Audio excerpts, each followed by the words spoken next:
Chapitre 4. Inéisme et critique. L'œuvre de l'entendement est dans l'essai, une œuvre en deux temps, un temps de critique et un temps de constitution, ou selon un vocabulaire plus technique, un temps de résolution ou d'analyse et un temps de composition ou de synthèse. La constitution sera étudiée plus loin quand, avec Locke, nous étudierons les procédures de démonstration. Restons pour l'instant dans cette partie consacrée au faux et vrai immédiat, à l'aspect négatif donc au moment de la critique et de l'analyse. Cette étape dans la pensée de Locke est trop souvent survolée. De la nécessité première de la critique en morale témoigne une phrase qui vaut la peine de considérer sérieusement. On ne peut proposer aucune règle dont l'homme ne puisse à bon droit demander raison. Parmi toutes les objections que Locke oppose à l'inéisme, cette affirmation est la plus intéressante car elle s'attache à la forme même de l'inéisme et de la morale. Certains arguments évoqués auparavant, absence d'universalité, absence d'application, inutilité, erreur sur l'origine, relevaient de l'observation contingente des mœurs ou du contenu de la morale. Mais même s'il est vrai qu'il suffit d'une exception pour contredire une règle universelle, ces arguments n'avaient pas la valeur logique d'arguments de droit. D'autres arguments, conception de l'universel, du critère de vérité, du rapport entre théorie et pratique portaient sur le contenu. Par contre, l'argument que propose ici Locke est un argument de droit, portant sur la forme même du discours éthique. Aucune morale ne peut être reçue d'autrui sans que l'on puisse en exiger une démonstration. Deux points sont à retenir dans l'affirmation de Locke. D'abord et surtout, il est de droit, juste, de demander une démonstration pour toute règle, et c'est par cette démonstration que l'énoncé acquiert son caractère moral. La dimension critique fait partie de l'essence même de la moralité. S'inquiéter de l'origine, reconnaître qu'il n'est pas de fondement donné, mais que l'assurance est à acquérir, sont des éléments nécessaires de l'attitude éthique. Toutes les recherches sur l'origine s'inscrivent de ce fait dans le contexte d'une recherche de certitude. D'où une deuxième remarque, la morale est proposée et c'est dans cette mesure seulement qu'elle exige une démonstration. La critique implique un préjugé à critiquer, préjugé qui doit préexister à la critique. Que ce soit par les parents, par la société environnante, par la religion, il y a proposition de morale. Proposition à travers un langage, à travers des énoncés en forme de maxime, à travers des mots. La tentation de l'inéisme, ce qui est né avec nous, semble exister avant nous, où la révérence à l'égard de toute maxime s'explique pour le moins par le fait que la morale soit donnée à chacun de nous toute constituée.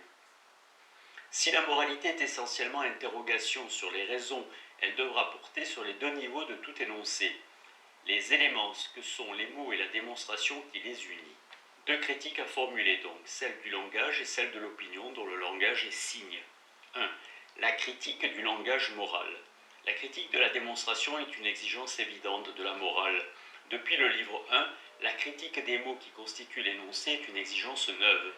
Et neuve aussi pour Locke, qui ne s'attendait pas à devoir aborder ce terrain, et il importe de s'y attarder. Il faut en effet rappeler ici la différence que Locke établit entre les idées de substance et les idées de mode mixte. La différence est célèbre, mais sa portée est parfois sous-estimée. Locke disait déjà, bien que de grande portée, on en fait peu de cas. Pour une interprétation morale de l'essai, elle est centrale. En effet, ce qui distingue l'idée de mode mixte de l'idée de substance, c'est que la première n'a pas d'archétype dans la nature comme la seconde. Si bien que la composition d'idées simples opérée par l'entendement se fait en ce cas sans règle. Théoriquement, l'arbitraire y règne et chacun peut produire les idées de mode mixte comme il le souhaite. On connaît des cas de législateurs inventant des espèces de crimes avant que ceux-ci ne soient commis. Mais cette absence d'archétype a une autre conséquence. Les idées complexes n'ont ici aucune stabilité autre que celle que leur procure le nom. Elles pêchent ainsi par défaut, aussi bien à l'égard des idées de substance qui ont pour règle l'objet qu'à l'égard de la géométrie qui a pour règle la figure. Elles se font et se défont au gré des aléas du vocabulaire.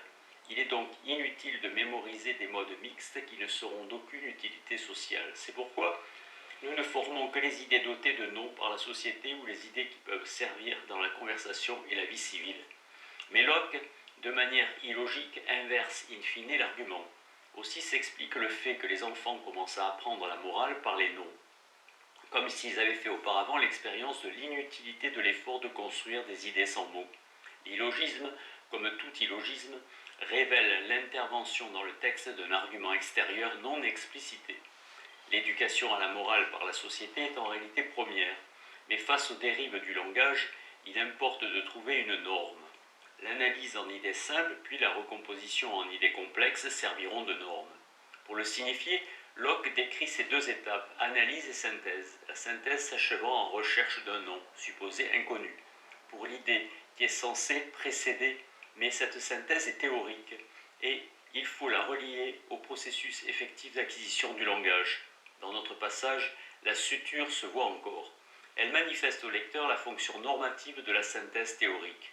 L'appel du nom, en fait préexistant à l'idée, a une fonction critique. Dans la réalité, le langage est le premier en morale et la critique se fait par sa reconstitution à partir de l'expérience et de l'idée simple.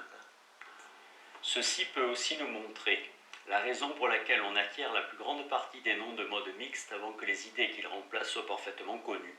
Je reconnais qu'il en va autrement pour les idées simples et les substances. Ce sont des idées qui ont une existence et une union réelle dans la nature. Selon les cas, les idées et les noms y sont acquis, l'un avant l'autre. Cette dimension sociale de la morale implique la nécessité thérapeutique de la critique du langage.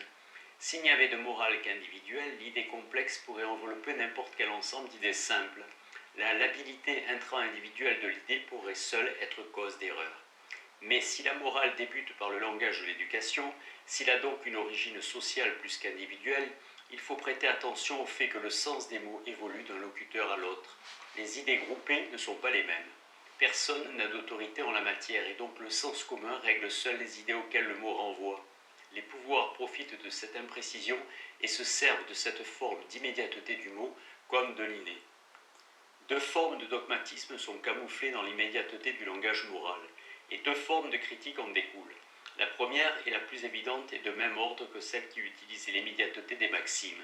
Elle consiste à faire croire à un sens immédiat du mot et à imposer par ce biais une croyance sans autoriser l'analyse. Locke affirme hautement le droit à la critique dans son chapitre sur l'abus des mots et dans les multiples controverses, par exemple dans la controverse avec Stillingfleet. Alors que cet ancien latitudinaire voulait imposer une croyance sous le couvert d'un vocabulaire, sauveur, chair, résurrection, Locke résiste à l'aide de sa comparaison monétaire. Il n'y a pas en matière linguistique d'autorité apposant son sceau pour attester de l'autorité des marques ou jetons. La valeur d'échange ou le retour critique aux idées simples, dénotées par le locuteur, et la tradition à laquelle il appartient, peuvent seuls déterminer la signification morale du mot. 2. Connaissance ou opinion. La deuxième forme de dogmatisme est plus courante et plus pernicieuse. Elle consiste à confondre le savoir seulement probable et la connaissance certaine. L'essai répond à ce dogmatisme en visant dès les premières pages à déterminer l'origine, la certitude, l'étendue de la connaissance humaine, ainsi que les fondements et les degrés de la croyance, de l'opinion et de l'assentiment. La morale a priori et la mathématique est certaine alors que le savoir sur les substances est seulement probable. Mais ceci repose sur une curieuse inversion des certitudes élémentaires. La morale est certaine, bien que, et parce que ces éléments, les modes mixtes, soient totalement arbitraires, on vient de le voir, alors que le savoir sur les substances est probable, alors que, et du fait que, les idées de substance correspondent partiellement au réel. Le dogmatisme en question consiste à mélanger les genres et à construire une morale et une religion certaine à l'aide d'idées de modes mixtes dont on prétend qu'ils correspondent au réel, comme s'il s'agissait d'idées de substance. On masque derrière l'évidence apparente d'un mot de substance l'ambiguïté d'un nom de mode mixte. On démontre les devoirs de l'homme à partir d'une idée d'homme que l'on prétend être l'idée vraie de l'essence humaine. Ce qui permet de faire croire que la loi morale est naturelle au sens où les termes mêmes, où la vérité des propositions serait fixée par la nature des choses, alors que ce qu'est l'essence réelle ou les autres, que rationnelle et sensible, qualités de cette créature ne sont aucunement pris en compte. Quand Locke démontre que les idées de substance correspondent à de simples essences nominales et ne permettent donc aucune knowledge, son affirmation est critique et elle a des conséquences éthiques. Entre l'idée de mode mixte adéquate mais sans archétype externe et l'idée de substance, produit effectif mais inadéquat, la morale ne peut trouver de fondement pour une science à la fois certaine et réelle. Il faudra choisir entre une démonstration à partir de noms de mode mixte et un savoir probable à partir de noms de substance. De cette orientation morale de l'analyse, même des noms de substance, Je veux pour preuve le choix des exemples de substances. La réflexion sur l'essence réelle des substances est fréquemment illustrée par l'opposition entre l'homme, le monstre et l'animal. Or, la question a des conséquences déterminantes pour le statut des modes mixtes, moraux. S'il était possible de déterminer avec certitude égale de connaître ce qu'est l'essence réelle de l'homme, la morale serait basée sur cette idée générique adéquate et non sur l'essence nominale et a priori du mode mixte. Leibniz a bien saisi le centre du débat lorsqu'il critique l'application théologique de la doctrine de Locke en posant la question « Y a-t-il une nature humaine ?» Locke souhaitait neutraliser les dogmatismes religieux qui prétendaient s'appuyer sur un nom de substance pour objectiver les impératifs religieux. L'identité personnelle est la substance liée à la résurrection et à la Trinité. Le statut de fœtus et de changeling, lié à la reconnaissance des droits, le statut de l'âme par rapport au corps. L'idée de base de Stillingfleet est que la religion est mieux défendue par l'immortalité naturelle de l'âme. Locke montre qu'elle doit être crue, et de même pour la résurrection, etc. Il s'agit pour Locke de définition de mode mixte, non de résultats d'expérience. C'est pourquoi on peut être précis sur ces questions, mais on ne peut s'appuyer sur une essence réelle qui déterminerait immédiatement un devoir. Le contresens qui consiste à faire de Locke celui qui déduit de l'observation psychologique l'ensemble des règles épistémologiques et morales apparaît d'autant plus. C'est tomber précisément dans l'erreur qu'il dénonce chez les prédicateurs scolastiques et autres tenants des vérités éternelles. Fonder le mode mixte et les devoirs a priori qui en découlent sur l'observation toujours imprécise d'une essence réelle ou sur la réalité toujours inaccessible d'une constitution interne. C'est oublier les médiations et les distinctions et faire du mode mixte une substance. C'est oublier sa déclaration fondamentale pour qu'un devoir humain soit énonçable. Il n'est pas nécessaire qu'un homme substance existe, mais il est nécessaire qu'existe une définition mode mixte de l'homme. C'est le sens de ces multiples insistances sur le fait que pour le mode mixte, il n'y a pas d'archétype externe. Contre les dogmatiques, qu'ils soient rationalistes, déistes ou spirituels, enthousiastes, qui prétendent résoudre les difficultés du langage en les niant, contre ceux qui souhaitent aussi que les mots soient pris dans leur immédiateté sans avoir à référer à des idées, Locke instaure les distinctions, les intermédiaires. Le mode mixte n'est pas la substance, le mot n'est pas l'idée. La mise en relation du mot et de l'idée, qui est la grande affaire du livre 3, sinon du livre 2, a donc une fonction critique qui s'intègre à la fois dans l'orientation de tout essai, déterminer la véritable origine de nos connaissances et opinions, et dans la défense de la véritable moralité, celle qui refuse de se laisser influencer par l'abus des mots, abus volontaire ou non. Les termes moraux ou religieux sont, autant sinon plus que les noms de substances, lieu de dispute et d'erreur, et les recevoir immédiatement sans analyse est cause de dogmatisme, de guerre et de persécution. Les multiples controverses à propos des lettres sur la tolérance de l'essai sur l'entendement humain, de reasonableness of Christianity, comme la correspondance de Locke, regorgent d'analyse de langage comme moyen de découvrir le vrai.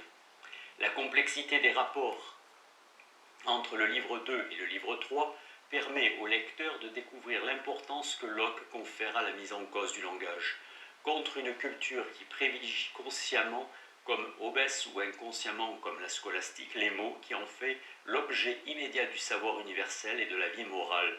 Il faut revenir à l'idée, instance critique dans le rapport de l'homme à la chose. Seule l'idée assure de l'authenticité du mot, et toute velléité de relation immédiate du mot à la chose est source d'erreur et de dogmatisme.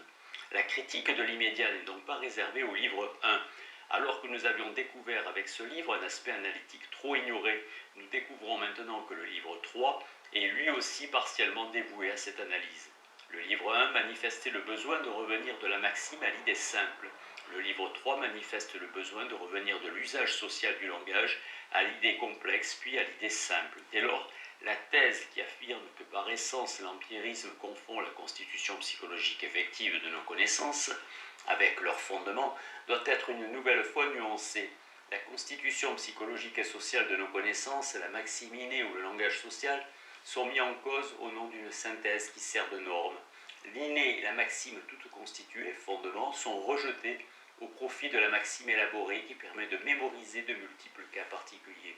Le mot fourni par la tradition est rejeté au profit de la démarche typique de l'inventeur de langage. L'essai ne décrit pas purement et simplement comment l'homme connaît les pensées sur l'éducation, le fond. Il dit comment l'homme doit connaître.